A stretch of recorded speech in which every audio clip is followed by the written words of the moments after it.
Adiós DF o la CDMX. Tras la promulgación de la reforma política del Distrito Federal, la capital del país deja de llamarse así y se convierte en la Ciudad de México.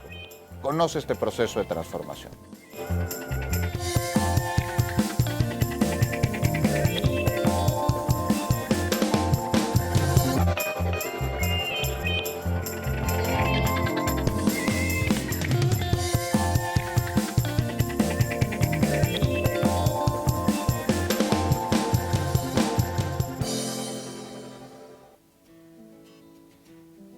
El artículo número 15 del proyecto de Constitución de la Ciudad de México propone ampliar los derechos laborales establecidos en el artículo 123 de la Constitución Federal. Así, los asalariados tendrán al menos 20 días de vacaciones al año y no deberán de trabajar más de 40 horas a la semana. No va a haber desempleo. Cualquiera diría, oye, estás exagerando, y puede ser una utopía.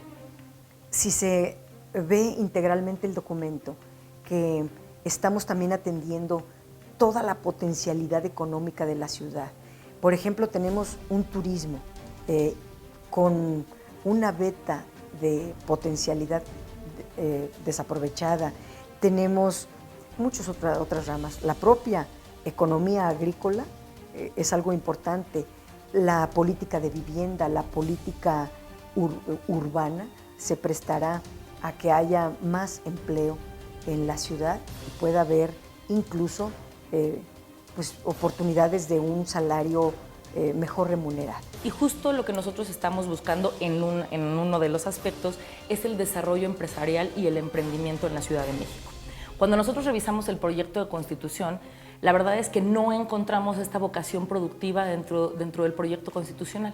Y para nosotros es fundamental que la ciudad, como capital del país, como sede de los poderes, pues retome este liderazgo no solamente en el desarrollo empresarial, sino que permite que cada día más gente pues pueda incorporarse a estas actividades y no solamente busque empleo, sino próximamente sean generadores de empleo para los demás. Y te quisiera poner un ejemplo, porque de pronto se malentiende cuando hablamos de desarrollo empresarial. Mira, el 95% de las empresas en México, que para mí es un dato muy importante, contratan entre 0 y 10 personas. Es decir, prácticamente todas las empresas pues no son estos grandes corporativos de Santa Fe los que a veces nosotros pensaríamos. Es decir, también es la persona que pone su tiendita, también es la persona que tiene su consultoría. En fin, creo que es importante que podamos generar, de entrada, que la ciudad pueda ser productiva, que pueda generar más oportunidades de empleo y sobre todo que estas son políticas muy encaminadas a la juventud. O sea, hoy también los jóvenes tenemos la necesidad no solamente de contratarnos, sino de poder implementar todas estas ideas de innovación, de transformación que tenemos a través justo de la generación de más empleos para la gente. Estamos proponiendo también que se creen zonas especiales de comercio popular en la ciudad, a través de decretos del jefe de gobierno perfectamente delimitadas, donde pueda desarrollarse el comercio popular, como es el caso de Tepito, por ejemplo, y podría haber otras zonas de este tipo, donde se promoviera la formalidad, la seguridad, el pago de impuestos, donde se propusiera también o se promoviera la dignificación del trabajo de los comerciantes, y todo esto en un contexto urbano adecuado, de certeza jurídica y de seguridad para ellos. El tema de educación es de primera importancia. Es por ello que en el proyecto de Constitución de la Ciudad de México se propone una educación preferentemente de tiempo completo, con alimentación sana y además con escuelas que tengan espacios dignos y seguros para los niños de la Ciudad de México. Hay 3 grandes aspectos a los que tiene que obligar la Constitución a quienes aspiren a gobernar esta ciudad. Uno es educación. No puede haber más rechazados de las universidades. Lo más importante que tenemos en esta ciudad y en este país son los jóvenes. ¿Cómo le vamos a quitar el presupuesto a la educación? Que quiten el presupuesto a otras cosas, que le quiten el presupuesto a la burocracia, que le bajen los sueldos, que vayan disminuyendo la burocracia, no le quiten el presupuesto a la educación. Entonces, uno de los aspectos que queremos llevar a nivel constitucional es que no va a ser el año que entra, me queda claro, pero a lo que tendría que obligarse la ciudad, los gobernantes de la ciudad, es que no puede haber rechazados de las universidades. No puede haber rechazados de las universidades.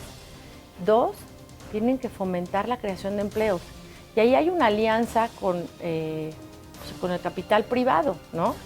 Las empresas, los particulares, quienes se mueven en el mundo de los negocios de la ciudad, deben de hacer una alianza o el gobierno debe establecer las condiciones para que se creen más empleos. Entonces tenemos dos aspectos importantes: educación, pero una vez que ya fueron educados, tienen chamba. En ningún país del mundo todo el mundo tiene acceso a la universidad. La universidad es para élites.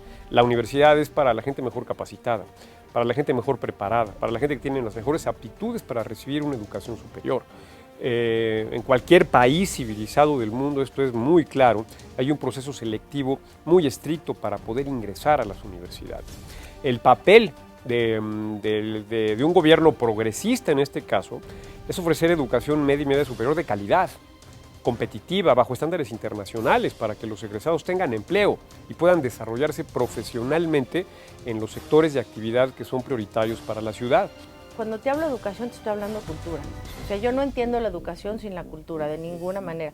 Para mí la educación no es ir a la escuela y aprender a sumar, de ninguna manera. Para mí la educación es los museos que hay en la ciudad, es el teatro, es la cultura, es el cine, ¿sí? Es lo que somos, básicamente eso somos. A nivel constitucional no podemos establecer que tiene que haber apoyos, incentivos para los artistas de teatros, porque como una constitución tendría que ser un instrumento que tendría una vigencia mucho más larga que una ley y un reglamento, lo que tenemos que poner es una base, un piso presupuestal para estas materias. O sea, cuando te hablo de no le pueden bajar el presupuesto a la educación, te estoy hablando que no se lo pueden bajar a la universidad, pero no se lo pueden bajar al cine, pero no se lo pueden bajar a los museos, pero no se lo pueden bajar a la cultura, que es en donde primero le pegan. Y es lo más triste porque entonces, ¿qué estamos educando? ¿Qué estamos educando? ¿A dónde le estamos pidiendo el dinero? La lucha contra la inseguridad no está en más cárceles, más policía, en una sociedad que castiga. La lucha contra la delincuencia está en la educación, en la cultura, en las alternativas de los chavos que hacen deportes, ¿sí? En tener más parques. Queremos que sea una educación, insisto, de calidad, bajo estándares internacionales, vinculada a los sectores productivos, y una universidad de la Ciudad de México que tenga un patronato conformado por empresas y empresarios que puedan darle, digamos, las orientaciones, el soporte y el apoyo y la infraestructura a una universidad de la Ciudad de México. Que cualquier alumno que ingrese a la Universidad Autónoma de la Ciudad de México tenga la certeza de que va a tener la posibilidad de un empleo productivo, estable, y satisfactorio a largo plazo. Es algo que me parece que es absolutamente fundamental. Yo diría que los ejes de crecimiento de la ciudad y del país están en educación. O sea, el combate a la corrupción está en la educación. El combate a la delincuencia está en la educación. Y el combate a la pobreza está en la educación. La Ciudad de México no solo se vive, también se escribe. Hagamos historia, eres parte del proceso. Participa, mantente informado a través de la señal de Capital 21.